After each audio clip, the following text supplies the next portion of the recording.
noite. Olá, boa noite. Presidente Jair Bolsonaro se reúne com deputados do PSL um dia após fazer críticas ao partido. O encontro foi fora da agenda oficial. Congresso aprova projeto que prevê salário mínimo de R$ 1.040 e proíbe bloqueios na educação. O texto ainda depende de sanção presidencial. Ministro do Meio Ambiente, Ricardo Salles, reafirma que óleo que já contamina 138 praias do Nordeste pode ter origem venezuelana. Câmeras de segurança mostram o momento em que filha de bicheiro é baleada em shopping no Rio. Ataque perto de uma sinagoga deixa 2 mortos na Alemanha. Pelo menos 3 pessoas estariam envolvidas no atentado.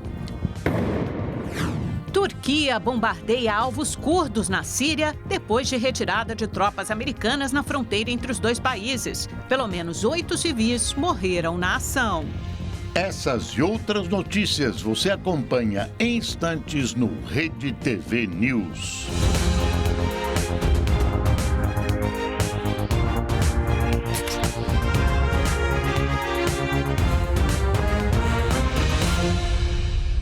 Em 54 barragens de 24 mineradoras foram interditadas hoje pela Agência Nacional de Mineração. Dentre as barragens interditadas, 33 estão em Minas Gerais. Até agora, os responsáveis não apresentaram os atestados de segurança.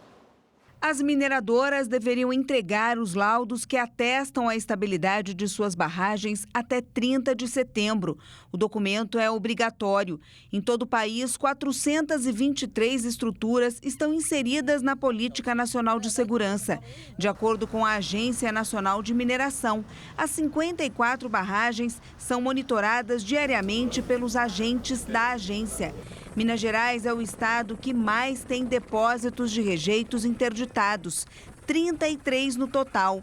Outras 19 barragens em Minas estão com o nível de emergência acionado. Nas cidades de Nova Lima, Ouro Preto e Barão de Cocais, há risco de colapso. E não acontecia nada, não entregavam nada no prazo e a gente sabe como isso termina. Isso é uma vergonha. O ministro do Meio Ambiente, Ricardo Salles, disse hoje que muito provavelmente o óleo derramado no litoral do Nordeste é venezuelano. As manchas já atingem pelo menos 138 localidades nos 9 estados da região. O ministro Ricardo Salles foi convidado em agosto pela Comissão de Meio Ambiente e Desenvolvimento Sustentável da Câmara dos Deputados a prestar esclarecimentos sobre o desmatamento na Amazônia. Salles começou uma apresentação de dados sobre a Amazônia Legal. Destacou a prorrogação do efetivo das Forças Armadas na região até o fim de outubro. Disse que o desmatamento em anos anteriores foi maior e citou uma fragilização nos órgãos de fiscalização ambiental que vem dos governos antecessores.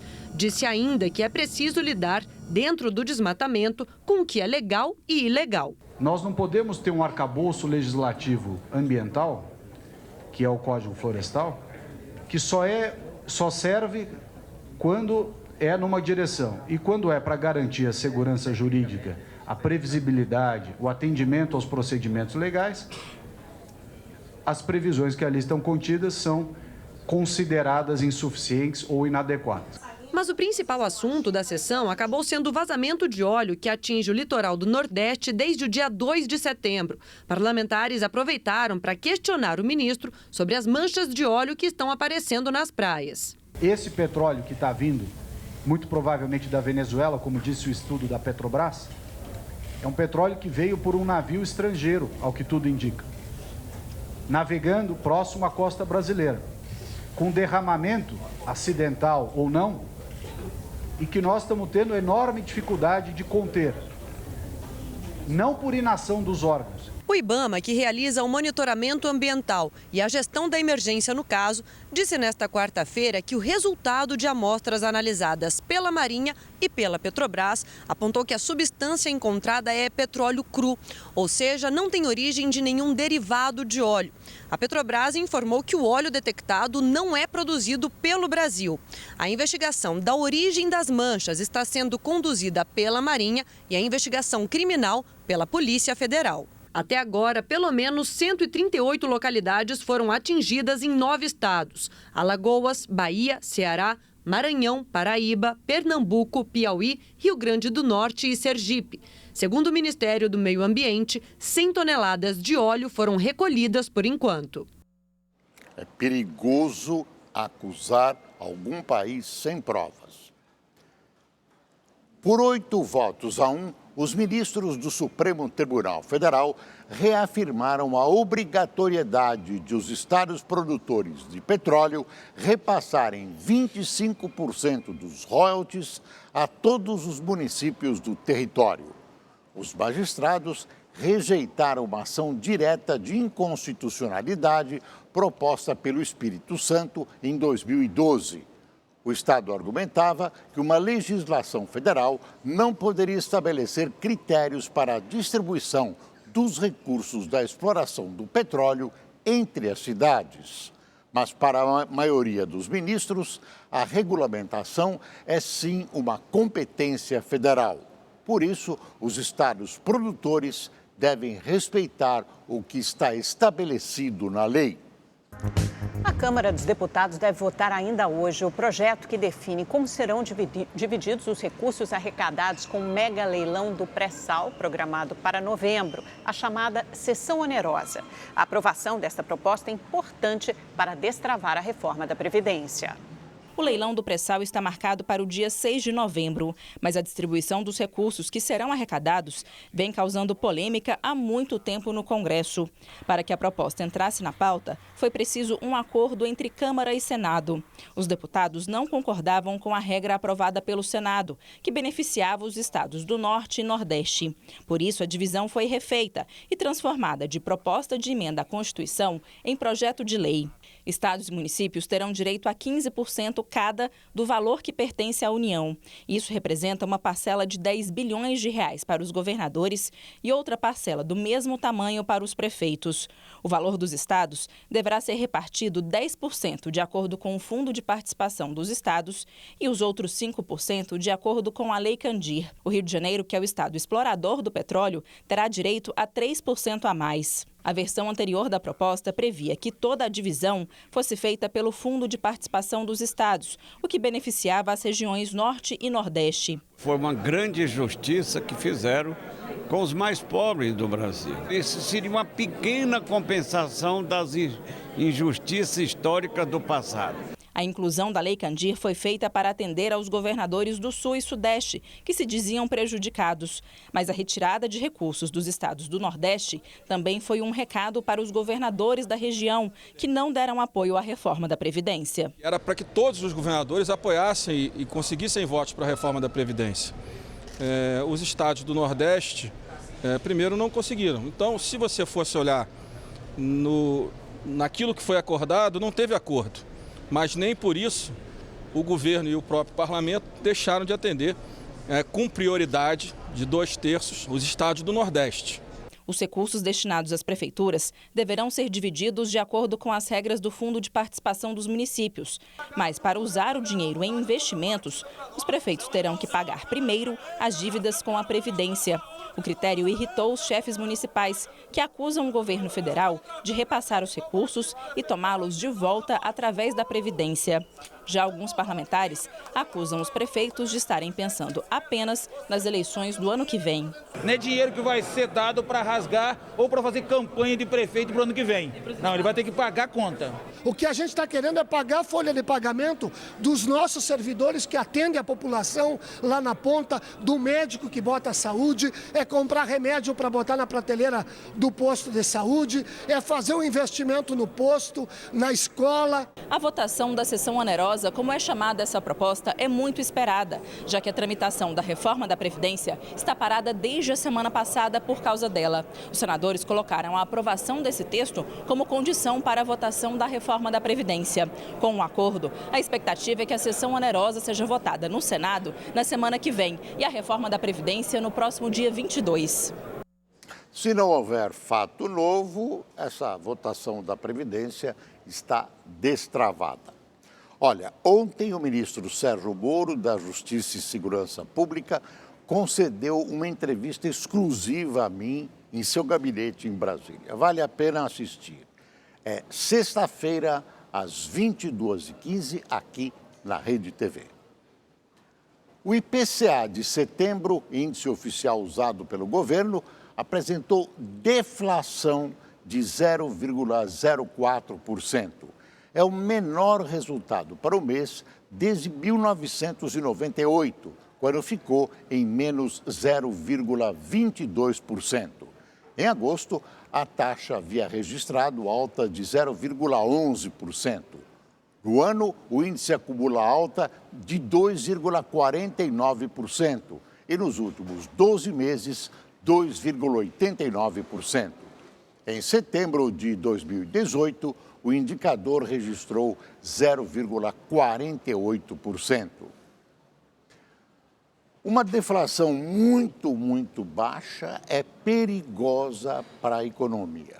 Até agora, não é o caso brasileiro, porque essa deflação que estamos vendo não ocorreu em todos os setores. O perigo é a deflação indicar ao produtor que não haverá consumo. E aí, a indicação mostrará a ele que ele terá prejuízos. Isso forma um ciclo muito ruim, porque os produtores não contratam, até demitem, as pessoas não compram, a demanda cai, o produtor produz menos ainda, etc. Eu repito, até agora, esse não é o caso de nossa economia. O Tribunal Regional Federal da 2ª Região acaba de autorizar a viagem do ex-presidente Michel Temer à Inglaterra. Temer cumpre medidas cautelares e não poderia deixar o país. A repórter Melina Saad tem informações ao vivo do Rio de Janeiro. Houve uma série de idas e vindas nessa decisão, mas parece que agora é definitivo. O presidente Temer pode viajar para dar sua palestra na Oxford Union. É isso, Melina? É isso mesmo, Amanda. Boa noite, Amanda. Boa noite, Boris. Por 2-1, os desembargadores decidiram autorizar a viagem de Michel Temer para a Inglaterra entre os dias 13 e 18, onde ele vai participar de uma série de debates na Oxford Union. A decisão mantém a liminar do TRF e contraria a vontade do Ministério Público e também do juiz Marcelo Bretas. Ele foi preso 2 vezes esse ano pela Operação Lava Jato. Ele cumpria medidas cautelares, teve que entregar o passaporte, estava proibido de deixar o país. Michel Temer é apontado como líder de uma organização criminosa que, segundo o Ministério Público Federal, desviou 1 bilhão e 800 milhões de reais. Do Rio de Janeiro, Melina Saad para o Rede TV News. 2 pessoas morreram num acidente envolvendo 2 caminhões na BR-465, antiga Rio-São Paulo. O acidente aconteceu na altura de Seropédica, na Baixada Fluminense. Segundo a Polícia Rodoviária Federal, 2 caminhões bateram de frente. Um dos veículos transportava óleo diesel. Um motorista que passava pelo local registrou a explosão. Com a batida, os veículos pegaram fogo. As chamas se alastraram pelo acostamento e atingiram o espaço da exposição de Seropédica. Os 2 motoristas morreram na hora. A Delegacia de Homicídios do Rio de Janeiro investiga se o atentado contra Xana Garcia, ontem na zona oeste da cidade, está relacionado ao assassinato do irmão dela, que aconteceu em 2017. Os 2 são filhos do bicheiro Valdomiro Paes Garcia, conhecido como Maninho, morto há 15 anos. A polícia analisa as imagens das câmeras de segurança do shopping onde Xana foi baleada na zona oeste do Rio. Às 10h18 da manhã, ela entra de carro no estacionamento. Em seguida, entra o carro do atirador. Ele abre a porta para retirar o ticket. É possível ver que usa uma luva. Xana estaciona o carro. Assim que ela desce, o carro onde está o atirador se aproxima dando marcha ré. Ele atira. Veja novamente. Menos de 3 minutos depois, o atirador deixa o shopping. Xana Garcia Lopes, de 34 anos, que usa um carro blindado, foi baleada no braço e no abdômen. Ela foi operada e o quadro é estável, mas ainda não há previsão de alta. No dia 25 de setembro, ela enviou uma mensagem de áudio para um grupo de mães. Meninas, eu estava saindo da escola agora, eu saí e eu vi que alguém buzinou e saiu também. Eu vi que eles aceleraram para me passar. E o cara que estava no banco da frente, eles estavam de vidro aberto, ele estava totalmente encapuzado e estava armado. Pisei no freio e fechei o vidro rápido. E aí eles aceleraram e passaram. O caso foi transferido para a Delegacia de Homicídios da capital, que já vinha investigando o assassinato de Miro Garcia, irmão de Xana. Segundo a polícia, os crimes podem estar relacionados. Os dois são filhos do contraventor Valdomiro Paes Garcia, o Maninho, morto em 2004 ao deixar uma academia em Jacarepaguá, também na Zona Oeste. Além de bicheiro, Maninho era patrono da escola de samba Acadêmicos do Salgueiro. A morte de Maninho provocou uma guerra pelo controle da exploração de máquinas caça-níqueis e bancas de jogo do bicho nas regiões que eram exploradas pelo contraventor. Além de dominar o jogo o samba no Rio de Janeiro, as escolas de samba, o jogo do bicho continua livre em todo o país. Fomenta a corrupção policial e as caixas 2, 3 e 4 de muitas campanhas eleitorais. Isso é uma vergonha. Mais 2 casos suspeitos de estupro em um colégio particular de Belo Horizonte foram registrados pela polícia. Com isso, sobe para 4 o número de supostas vítimas do estagiário de educação física. A investigação está sob sigilo. Nos últimos 6 dias, 33 pessoas prestaram depoimento. Pais, alunos e funcionários do colégio. Para evitar possíveis traumas, as crianças são ouvidas por psicólogos e assistentes sociais. Por isso, segundo a polícia, os trabalhos nesta etapa são mais demorados. O terceiro caso suspeito foi registrado depois que a mãe de uma suposta vítima disse aos pais de um menino de 4 anos que a criança também teria sofrido abuso sexual no colégio. Já a 4ª denúncia foi feita pelo pai de uma menina de 4 anos. Um aluno teria relatado ainda a existência de um quarto com cama nas dependências da escola onde os abusos teriam sido cometidos. A criança teria denunciado também a participação de outro professor. Em nota, a escola nega e diz que esses relatos são suposições. Hoje, o advogado do suspeito, que é pai de um aluno do colégio, teve acesso ao inquérito e disse que não há provas. Qualquer tipo de indício que provasse, concretamente que o estagiário Hudson teria cometido os crimes descritos nos boletins de ocorrência. São apenas ilações e falácias nesse momento. As investigações começaram na última sexta-feira, depois que a mãe de um aluno de 3 anos denunciou um suposto estupro do filho. Um outro aluno, também de 3 anos, teria sofrido violência sexual na escola. Na reportagem exibida ontem pelo Rede TV News, Hudson Nunes de Freitas, de 22 anos, negou as acusações. Ser acusado por algo que eu não fiz, ser acusado injustamente, tanto pela sociedade quanto pelos pais dessa criança, eu nego, vou negar até o final. A Justiça Militar ouviu hoje as testemunhas de defesa dos militares acusados de disparar 80 tiros contra o carro da família do músico Evaldo dos Santos em Guadalupe, na zona norte do Rio. O caso aconteceu em abril. 2 pessoas morreram. Durante a audiência foram ouvidos 4 policiais militares. Eles são testemunhas de defesa porque chegaram ao local logo após os disparos. 12 agentes do Exército são acusados de disparar mais de 80 tiros contra o carro de uma família. Na ação, morreram o músico Evaldo dos Santos Rosa, de 51 anos, e o catador que tentou socorrer a família, Luciano Macedo, de 27. Os militares alegam que perseguiam traficantes num carro roubado. 9 deles chegaram a ser presos, mas respondem em liberdade por decisão da Justiça. O interrogatório dos acusados foi adiado para dezembro. Normalmente, militares do Exército não atiram sem que algum superior ordene. Até agora, não se sabe exatamente quem foi o mandante desse massacre. Em Ribeirão Preto, no interior de São Paulo, um morador de rua foi morto a pedradas. É o terceiro caso de violência contra moradores de rua em menos de uma semana. A violência foi registrada por uma câmera de segurança na madrugada de terça-feira. A vítima aparece pouco antes da meia-noite. Estende um lençol na calçada perto de um muro e se deita para dormir. Cerca de 1 hora mais tarde, surge o agressor. Ele passa ao lado do morador de rua, caminha mais um pouco e pega uma pedra grande. Em seguida, se aproxima e joga o bloco 5 vezes contra a vítima. Depois, vai embora.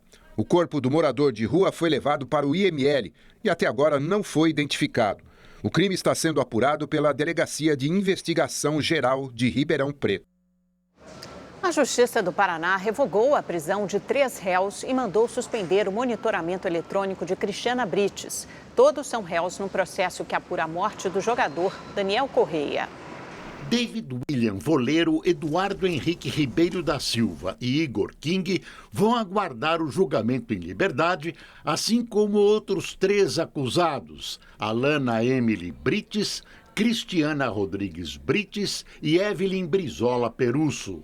A decisão acompanha o pedido feito pelo Ministério Público do Paraná para os 7 réus irem a júri popular. Com a decisão, apenas o empresário Edson Brites, que confessou ter matado o jogador, deve continuar preso. Ele está na casa de custódia de São José dos Pinhais e alega que o atleta tentou estuprar a esposa Cristiana. Daniel foi morto em 27 de outubro do ano passado, após participar de uma festa de aniversário de Alana e postar fotos na cama com Cristiana. O corpo do jogador foi encontrado com órgão sexual mutilado perto de uma estrada rural na colônia Mergulhão. Ainda não há data para o julgamento. Uma operação da Polícia Federal contra o tráfico internacional de drogas sintéticas cumpriu 7 mandados de busca e apreensão em Curitiba e Piraquara, no Paraná. As imagens das câmeras de segurança são do Centro Internacional de Encomendas dos Correios, em Pinhais, na região metropolitana de Curitiba. De acordo com a polícia, 2 funcionários fazem uma triagem nas encomendas. Eles cheiram e abrem os pacotes à procura de drogas, principalmente vindas da Holanda. Depois eles vendem. Estariam envolvidos no esquema 2 ex-funcionários de carreira dos Correios e 3 ex-funcionários terceirizados. Drogas sintéticas como êxtase, anabolizantes e até maconha foram apreendidos na segunda fase da Operação Hexa. Em nota, os Correios disseram que qualquer conduta irregular por parte dos empregados será apurada e devidamente corrigida. Operações contra o tráfico de drogas resultaram na prisão de 15 suspeitos na Grande Belo Horizonte. Em 7 Lagoas foram cumpridos 36 mandados de busca e apreensão nos endereços dos suspeitos de controlar o tráfico na região. Neste imóvel, um casal foi preso em flagrante. Com a ajuda de cães farejadores, os policiais encontraram cocaína. A operação na cidade terminou com 12 pessoas presas. 8 ainda são consideradas foragidas. Na favela da Ventosa, em Belo Horizonte, um homem conhecido como Coringa foi preso com outros 2 comparsas. Max Miguel de Camargo, de 36 anos, é apontado pela polícia como chefe do tráfico. Além de um tablete de pasta base de cocaína e porções da droga, foram apreendidos cerca de R$100 mil, uma arma, uma moto, um carro e até mesmo pássaros sem origem comprovada. O ex-procurador-geral da República, Rodrigo Janot, pediu hoje à Ordem dos Advogados do Brasil do Distrito Federal o afastamento provisório da advocacia até 5 de novembro, data em que será ouvido no Tribunal de Ética e Disciplina da OAB. Recentemente, o ex-procurador admitiu ter planejado em 2017 o assassinato do ex-ministro ou do ministro do STF, Gilmar Mendes.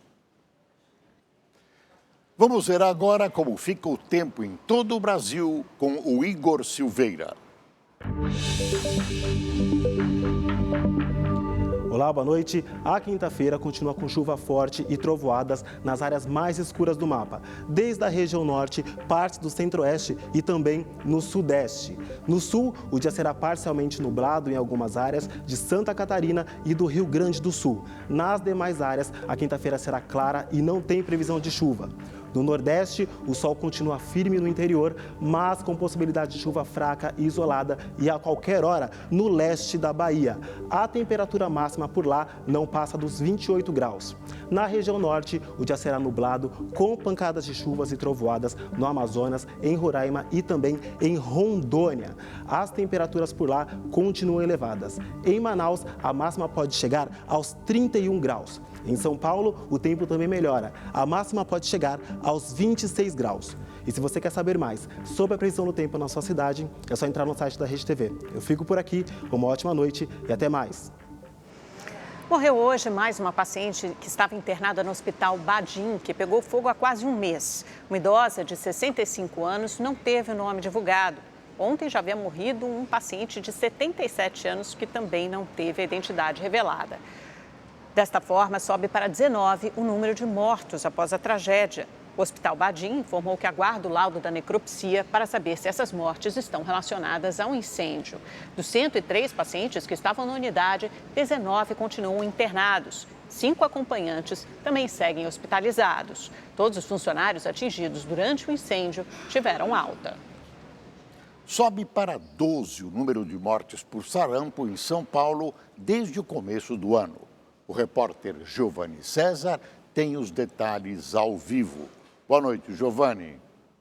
Boa noite, Boris. Desde a semana passada, a Secretaria de Estado da Saúde passou a contabilizar casos confirmados em laboratório e também avaliados clinicamente. São, de janeiro para cá, 7.649 casos confirmados, um aumento de 19% em relação à semana passada, com 12 mortes, inclusive 3 nesta semana. Um bebê de 10 meses que não tem a imunização confirmada, um menino de 1 ano e um homem de 53 anos de idade. São Paulo é o estado disparado com o maior número de casos, com 97% do total. Isso preocupa e muito, a ponto do pessoal da saúde precisar fazer ajustes aí nas estratégias, de imunização principalmente.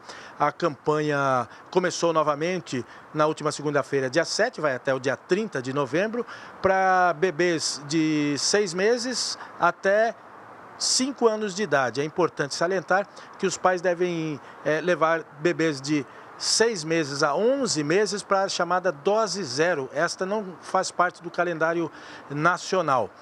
Aqui em São Paulo, aqui na Grande São Paulo, 15 municípios estão intensificando a imunização de pessoas entre 15 e 29 anos de idade. De Osasco, Giovanni César, para o Rede TV News. A assessoria do governador de Goiás, Ronaldo Caiado, informou por meio da conta dele no Twitter que o governador não sofreu um infarto. A nota diz que Ronaldo Caiado teve um mal-estar esta tarde, foi levado ao hospital por precaução e passa bem. Ainda segundo a assessoria, os exames não mostraram nada grave e o governador deve ter alta amanhã de manhã. Agora à noite, o presidente Jair Bolsonaro afirmou que, por enquanto, continua no PSL e comparou a crise no partido a uma briga entre marido e mulher.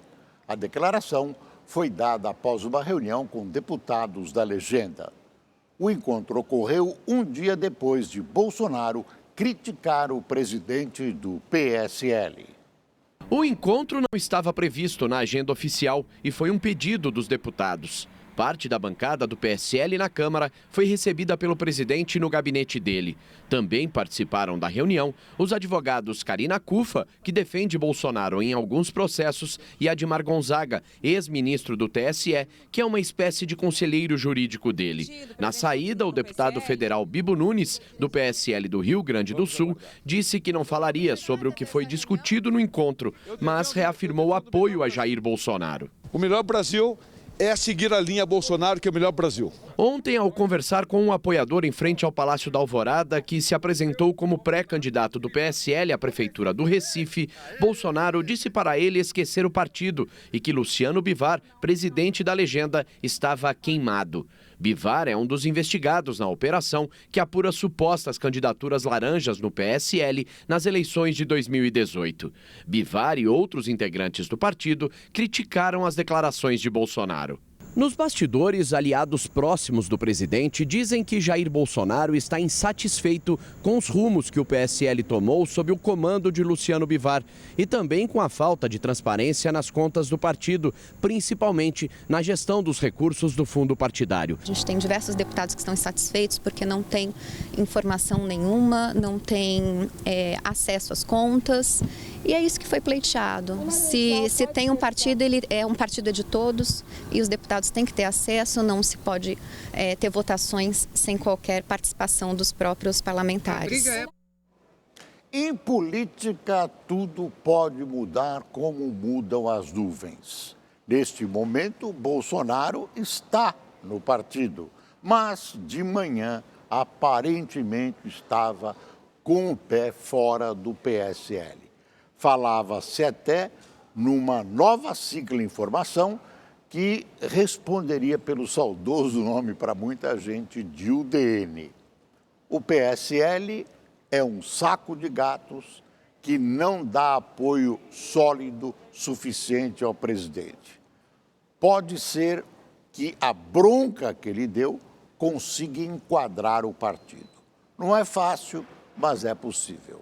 Aí tudo voltaria como dantes no quartel de Bolsonaro. Uma operação conjunta de 4 países desarticulou uma quadrilha internacional que transportava cocaína em veleiros. A droga saía de portos no Brasil e tinha como destino a Europa. Veja na reportagem de Peterson Isidoro.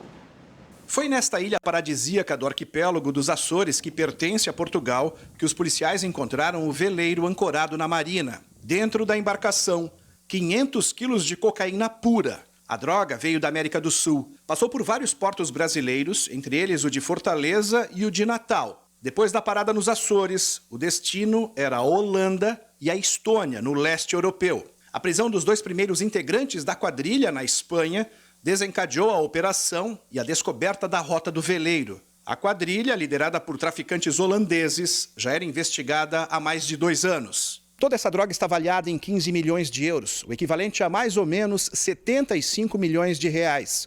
Para a Polícia Federal do Brasil e para os órgãos de segurança aqui de Portugal, as quadrilhas internacionais agora estão preferindo o transporte marítimo para trazer a cocaína que sai da América do Sul e chega aqui na Europa. Portanto, se é uma organização que não necessita de uma quantidade de cocaína substancial, poderá usar a via aérea. Mas se tem que abastecer um mercado bastante largo, com muita escala, poderá usar uma via marítima, onde dessa forma poderá trazer muito mais quantidade de droga. Segundo a Polícia Judiciária de Portugal, o país se tornou uma porta de entrada da cocaína que abastece toda a Europa, seja por meios aéreos ou marítimos. Por isso, houve reforço no combate ao narcotráfico. Porque quando uma operação dessas, vindo em embarcação de esporte e recreio, como um veleiro, ou em grandes carregamentos em contêineres, quando ela consegue ocorrer, ela coloca uma quantidade muito grande de drogas aqui na Europa. Daí toda a nossa preocupação.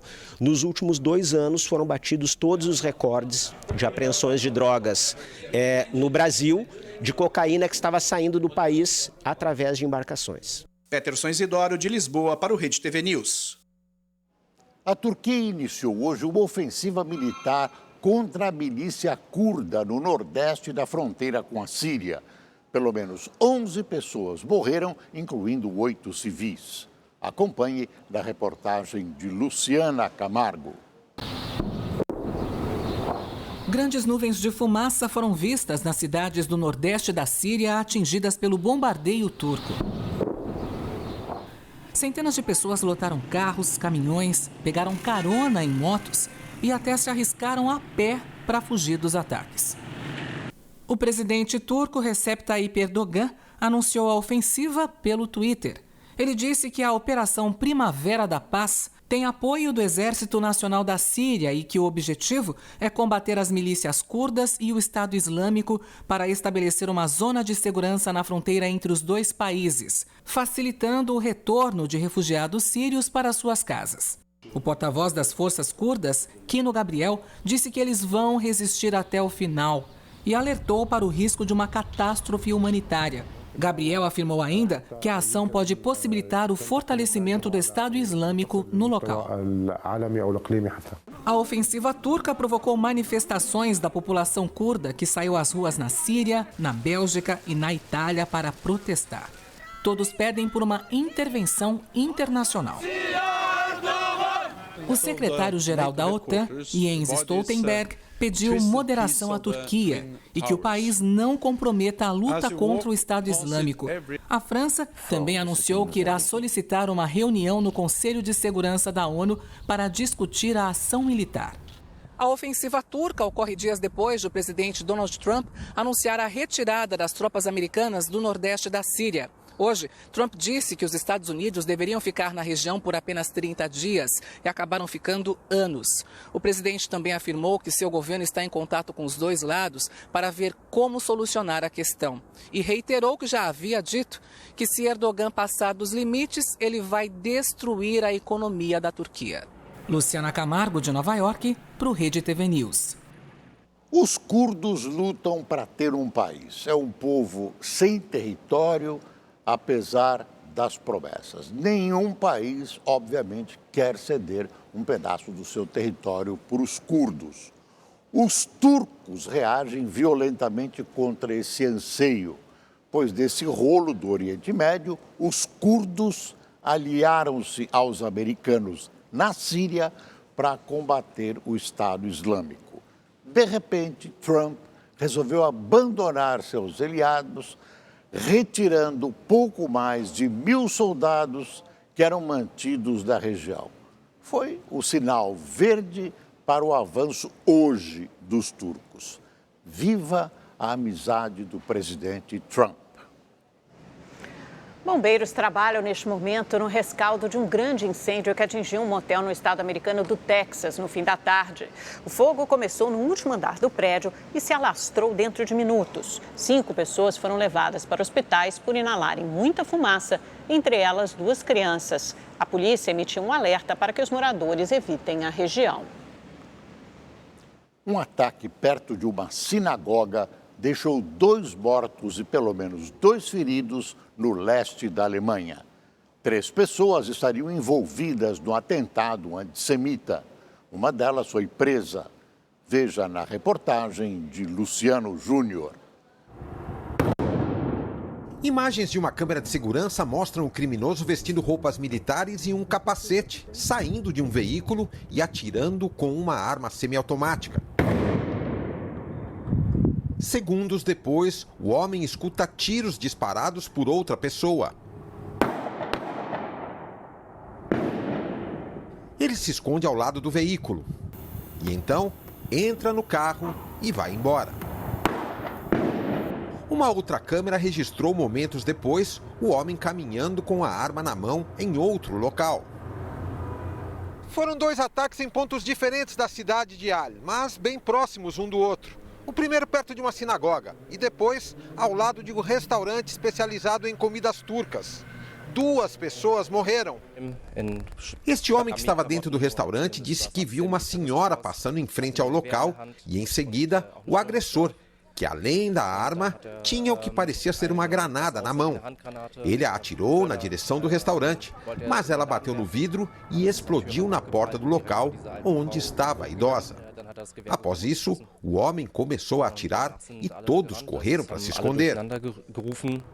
Segundo a polícia da cidade, além do criminoso flagrado nas imagens, outras 2 pessoas estariam envolvidas nos ataques. Foi realizada uma grande operação na região e uma destas pessoas foi presa. Segundo o ministro do Interior da Alemanha, uma das motivações para o atentado teria sido o antissemitismo. A polícia investiga um vídeo de 35 minutos postado em uma rede social que teria sido gravado por um dos suspeitos durante os ataques. Nas imagens, o homem gritaria mensagens de ódio aos judeus. O atentado aconteceu apenas um dia após um outro caso chamar a atenção da polícia antiterrorismo da Alemanha. Ontem, um caminhão em alta velocidade atingiu 8 carros que estavam parados em um farol na cidade de Limburgo. 17 pessoas ficaram feridas. De Paris, Luciano Júnior para o Rede TV News. Esse atentado é o resquício crescente do nazismo, com seu antissemitismo muito vivo na Alemanha e em praticamente toda a Europa. Isso não pode ser tolerado por países que querem ser civilizados. Esses facínoras, todos eles, precisam ser caçados. Doa a quem doer, custe o que custar. Movimentos sociais, sindicatos e indígenas realizaram hoje uma paralisação nacional no Equador, no 7º dia de protestos contra o fim do subsídio governamental aos combustíveis. Os preços subiram até 123%. Até agora, quase 700 pessoas foram presas durante as manifestações. Desde cedo, militares bloquearam a passagem de veículos em uma ponte que leva a Guayaquil, cidade portuária escolhida pelo presidente equatoriano para abrigar a nova sede do governo. Mesmo assim, manifestantes saíram às ruas e as forças de segurança atuaram para dispersar a concentração. Em Quito, um grupo de manifestantes chegou ao centro histórico e encontrou barreiras policiais que impediam a passagem até o Palácio Presidencial de Carondelet. A polícia lançou gás lacrimogênio e os manifestantes pedras. Durante a tarde, uma grande marcha indígena chegou de forma pacífica ao centro histórico da capital. Hoje, o presidente Lenín Moreno voltou à capital Quito para monitorar de perto as manifestações. Moreno nega que vai reverter a medida que aumentou o preço dos combustíveis em até 123%. Mas, segundo o governo, a Organização das Nações Unidas, a Igreja e universidades do país mediam desde ontem um diálogo com manifestantes.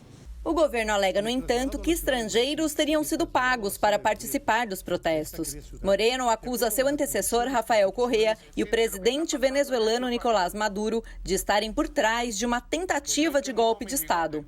Ambos ironizaram as acusações. No Twitter, o ministro brasileiro das Relações Exteriores, Ernesto Araújo, disse que conversou com o chanceler equatoriano e reiterou o apoio do Brasil a Lenín Moreno. Na noite de ontem, o governo do Equador determinou um toque de recolher parcial em áreas estratégicas 9 horas por dia durante um mês para tentar conter a violência. Luciana Tadeu, de Buenos Aires, para o Rede TV News. 3 cientistas receberam o Prêmio Nobel de Química pelo desenvolvimento de baterias de lítio, que hoje são usadas em celulares, notebooks e até em carros elétricos. A descoberta abriu caminho para que a sociedade dependa menos de combustíveis fósseis, como o petróleo, já que essas baterias também são capazes de armazenar energia gerada de forma sustentável, como a eólica ou a solar. Os vencedores são o alemão John Goodenough, o britânico Stanley Whittingham e o japonês Akira Yoshino. Os 3 vão dividir o prêmio de 9 milhões de coroas suecas, o equivalente a pouco mais de 3 milhões e 700 mil reais. Goodenough, que tem 97 anos, também se tornou a pessoa mais velha a receber um prêmio Nobel. E agora o esporte. Neymar está prestes a atingir uma marca importante com a camisa da seleção brasileira. Esta camisa tem história para contar. Neymar vai atingir a marca de 100 jogos pela seleção na partida contra Senegal. Eu estou muito contente, muito feliz por atingir essa marca, né? Nem nos meus melhores sonhos imaginaria que isso pudesse acontecer. Sonho que começou a ser realizado com a primeira convocação em 2010. A alegria deste jovem menino veio cercada de responsabilidade e muita pressão, que só foi aliviada com gols. Durante os 9 anos com a camisa amarelinha, Neymar balançou as redes 61 vezes e virou o 4º maior artilheiro do Brasil, a 6 de ultrapassar Zico, terceiro colocado. O saldo fica muito positivo, mas na vida de um atleta nem sempre são só vitórias. Se enfrenta muitas decepções, muitas derrotas, comete muitos erros. O maior erro ocorreu na Copa do Mundo da Rússia. A simulação a cada falta sofrida virou gozação no mundo inteiro. Neymar não está com moral apenas com aqueles que vibram com a seleção, mas também está em alta com o técnico Tite, não só por usar a camisa 10, como também por ter privilégios. Os críticos, né, ao que o Tite deixa de fazer por mim ou faz por mim, né, eu acho que ele faz por todos os jogadores. E qualquer técnico que fosse treinador da seleção iria fazer o mesmo. No Barcelona é a mesma coisa. Messi tem um tratamento diferente. Por quê? Porque ele é mais bonito? Não. Porque ele decide, porque ele conquistou aquilo. Aquele menino que vibrou como criança cresceu.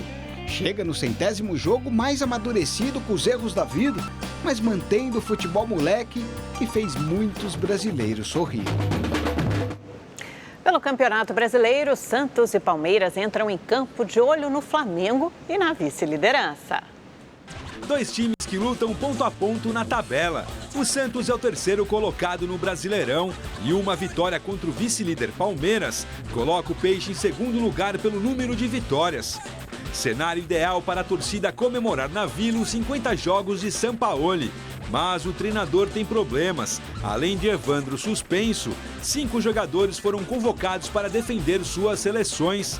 Um deles é o venezuelano Soteldo, um dos principais nomes no ataque santista. É um jogador importante para o nosso elenco, principalmente no jogo 1 contra 1, mas a gente tem um elenco qualificado e quem o professor Sampaoli optar, com certeza vai procurar substituí-lo para poder fazer um bom jogo. Depois de cumprir suspensão na última rodada, quem está de volta à equipe é Mano Menezes, que ainda está invicto no comando do Palmeiras. Mesmo assim, o time busca alcançar o líder Flamengo. Com uma vitória hoje na Vila, o time fica a 2 pontos dos cariocas. Mas Mano também tem desfalques. Gustavo Gomes, que marcou na goleada palmeirense contra o Santos por 4-0 no primeiro turno, está na seleção paraguaia. O Everton, titular do gol palmeirense, está na seleção brasileira. E Daverson não fica nem no banco, já que cumpre suspensão. Apesar das baixas, o problema maior segue sendo o Flamengo e como superar as boas atuações do líder da competição. Na Califórnia, cerca de 800 mil pessoas devem ser afetadas por um corte de energia elétrica para prevenir incêndios florestais. Os detalhes com o correspondente Fábio Borges. O apagão intencional começou na madrugada, em regiões do centro e norte da Califórnia, incluindo cidades próximas a São Francisco, e pode durar dias. A medida foi tomada com base na previsão de fortes ventos que poderiam derrubar linhas de distribuição de eletricidade, provocando faíscas e fogo em áreas florestais. Outubro é considerado o mês de início da temporada de incêndios florestais na Califórnia. Isso por causa da combinação de calor, vegetação seca e ventos. A prefeita de Oakland disse que a cidade está preparada para qualquer emergência e fez um alerta. Todos nós sabemos a devastação que os incêndios podem causar.